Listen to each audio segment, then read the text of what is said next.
Vous écoutez RFI, il est 1h ici à Paris, minuit en temps universel. Zoé Sfez.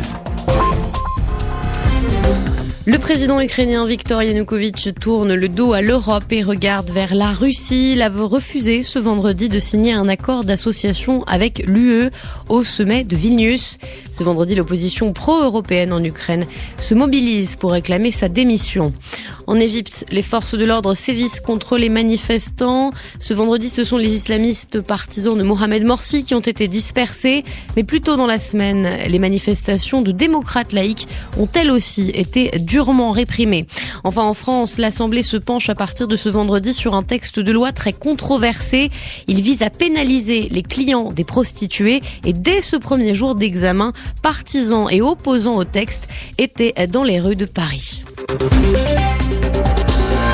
Le sommet de Vilnius qui devait voir le rapprochement entre l'Union européenne et 6 autres anciennes républiques soviétiques, s'est soldé par un sérieux échec pour les Européens.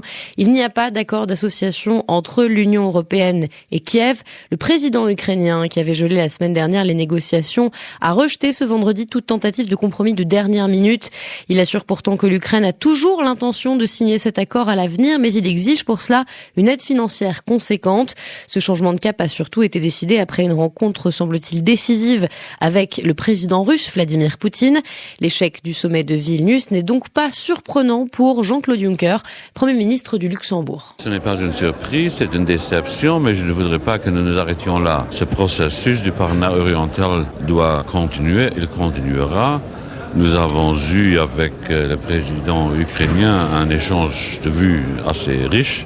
Et donc je ne désespère pas que d'ici un certain laps de temps, nous réglerions avec l'Ukraine nos relations sur une base de confiance mutuelle. Je crois que nous avons sous-estimé la puissance de nuisance de la Russie. La Russie reste un acteur régional important et nous en découvrons aujourd'hui tous les faits et tous les méfaits. Ceci dit, il n'y aura pas d'architecture européenne porteuse d'avenir si nous n'essayons pas d'inclure dans nos réflexions la Russie. Je suis contre une négociation trilatérale Ukraine-Russie-Union européenne. Enfin, il faut bien voir que la Russie compte. Jean-Claude Juncker en micro RFI de Quentin Dickinson. Et puis en Ukraine, les citoyens sont profondément divisés ce vendredi sur ce changement de cap de leur président. 10 000 manifestants pro-européens se sont rassemblés ce soir sur la place de l'Indépendance à Kiev pour réclamer la démission du président. Ils l'accusent d'avoir détruit leur rêve européen. Tout près de là, 3 000 Ukrainiens russophones favorables, eux, au rapprochement avec la Russie, se sont manifestés pour soutenir le chef d'État. Malgré la proximité des deux rassemblements, aucun incident n'est à déplorer. Et on part tout de suite pour la Grande-Bretagne où un hélicoptère s'est, semble-t-il, écrasé il y a quelques heures sur un pub blindé dans la ville de Glasgow. Muriel Delcroix, vous êtes en direct de Londres pour RFI. Alors, est-ce qu'on en sait un peu plus sur les conditions de cet accident et notamment sur le nombre de victimes ? Alors, sur le nombre de victimes, non, pour l'instant, c'est assez imprécis. En revanche, selon plusieurs témoins, il s'agit d'un hélicoptère de la police qui possède un hélipad non loin du lieu de l'accident. Et les premiers clichés le confirment puisqu'on voit clairement parmi les débris le début du mot police. Les témoins disent tous avoir entendu un énorme choc sourd, mais il n'y a pas eu de feu ou de fumée. Le pub qui s'appelle le Clousa est un endroit très populaire qui fait face à la rivière Clyde, en plein centre de Glasgow. Et il était bondé de monde, comme c'est le cas tous les vendredis soirs, et aussi parce que les occupants assistaient à un concert au moment du crash. Une quinzaine de camions de pompiers, d'ambulances et de véhicules de police sont actuellement sur place. Le député travailliste Jim Murphy, qui se trouvait dans le quartier au moment de l'accident, a expliqué sur la BBC avoir assisté à la chute de l'engin et décrit une scène de chaos. Il est tout de suite allé aider de nombreux clients du pub à sortir et se mettre à l'abri, mais il y aurait plusieurs blessés et plusieurs personnes seraient peut-être aussi bloquées à l'intérieur du bâtiment. Pour l'instant, les autorités ne donnent pas de chiffres. Merci beaucoup Muriel Delcroix en direct de Londres pour RFI. Et puis cette autre catastrophe, un avion mozambicain, catastrophe, enfin on ne sait pas exactement encore ce qui s'est passé, un avion donc mozambicain mozambicain qui transportait 28 passagers et 6 membres d'équipage a disparu alors qu'il assurait la liaison entre Maputo et Luanda ce vendredi. C'est ce qu'annonce la compagnie aérienne mozambicaine. Le vol TM 470 était attendu à 13h10 temps universel à Luanda. Il n'est jamais arrivé, mais selon l'enquête qui est en cours, il pourrait avoir fait un atterrissage forcé près de la frontière septentrionale avec la Namibie. On en saura plus un peu plus tard. On part maintenant en Égypte. Nouveau heurt ce vendredi au Caire. Les forces de l'ordre dispersent des manifestations pro-islamistes avec la plus grande fermeté en application d'une loi passée en début de semaine. Loi que les forces de l'ordre appliquent au pied de la lettre, Heike Schmidt. Devant l'un des palais présidentiels, des tirs qui résonnent, un air saturé de gaz lacrymogène. Policiers et soldats ont violemment dispersé des centaines de manifestants islamistes.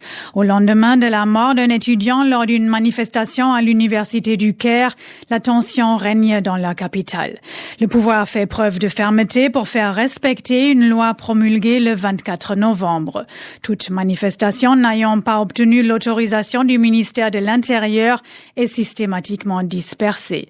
Malgré cette interdiction de protester, les partisans du président déchu Mohamed Morsi sont descendus dans les rues à travers le pays, au Caire, à Alexandrie, Suez, Kéna et Mahala, partout des marches en faveur des islamistes, partout la même répression brutale.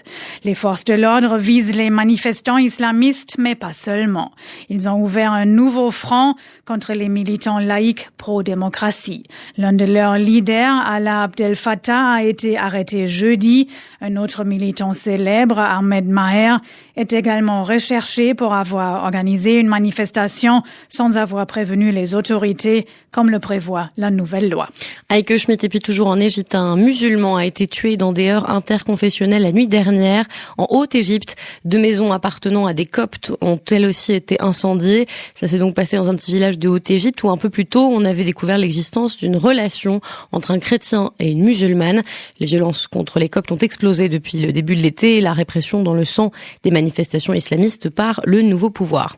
L'économie à présent, après la publication des chiffres du chômage en France, des chiffres qui sont en baisse, eh bien ceux de la zone euro sont parus ce vendredi. Eux aussi sont en baisse, même s'ils touchent, selon Eurostat, 12,1% de la population active en Europe. Au total, dans les 17 pays de la zone euro, 19 millions de personnes sont au chômage, Francine Quentin. Après les bons chiffres enregistrés en France, le mouvement se confirme en moyenne des 17 États membres de la zone euro. Le nombre de chômeurs a reculé de 61 000 par rapport à septembre. Avec 20 000 chômeurs de moins, la France représente donc à elle seule un tiers de l'amélioration. Mais c'est en Irlande que le chômage a le plus régressé en pourcentage, passant de 14,5% à 12,6% de la population active. Une embellie à relativiser cependant. En octobre, la zone euro comptait un peu plus de 19 millions de chômeurs, soit 600 000 de plus qu'il y a un an. Le taux de chômage s'établit en octobre à 12,1% avec des pointes à plus de 26% en Grèce et en Espagne, où la situation des jeunes est particulièrement catastrophique avec plus de 57% de chômeurs chez les moins de 25 ans. À l'inverse, l'Autriche compte 4,8% de demandeurs d'emploi et l'Allemagne 5,2%. Dans l'ensemble de l'Union européenne, le taux de chômage est resté stable à 10,9%, soit 26 650 000 demandeurs d'emploi. Francine Quentin, et puis signe positif, là encore, la très redoutée agence de notation Moody's a relevé ce vendredi soir la note de la Grèce de 2 crans. Le pays s'est vu accorder un CAA+, qui indique une perspective stable. L'économie toujours en Europe, le Parlement slovène a voté ce vendredi une loi qui autorise le gouvernement à recapitaliser les banques du pays qui sont en grande difficulté. Recapitalisation jusqu'à 4,7 milliards d'euros. Cette recapitalisation ne sera possible que si ces banques passent avec succès le test de résistance qui a été organisé sous l'égide de l'Union européenne. On parle maintenant du sport et de la Ligue 1. Marseille s'est imposé à domicile, donc sur la pelouse du stade Vélodrome ce vendredi soir, face aux Montpelliérains. Saint-Étienne 2-0 en cette 15e journée de Ligue 1. Demain, il y aura 6 matchs à suivre, d'où l'un qui va se jouer sous haute tension. Une semaine après les graves affrontements entre supporters stéphanois et supporters niçois, Saint-Étienne reçoit à Reims. Un match qui devait se jouer à 20h, mais qui a été inventé à 15h pour des raisons de sécurité. Et je rappelle que lors de ces affrontements entre supporters stéphanois et niçois, il y a eu plusieurs blessés et que depuis, les supporters stéphanois sont interdits de déplacement à l'extérieur. Vous écoutez RFI, il est 1h10 ici à Paris.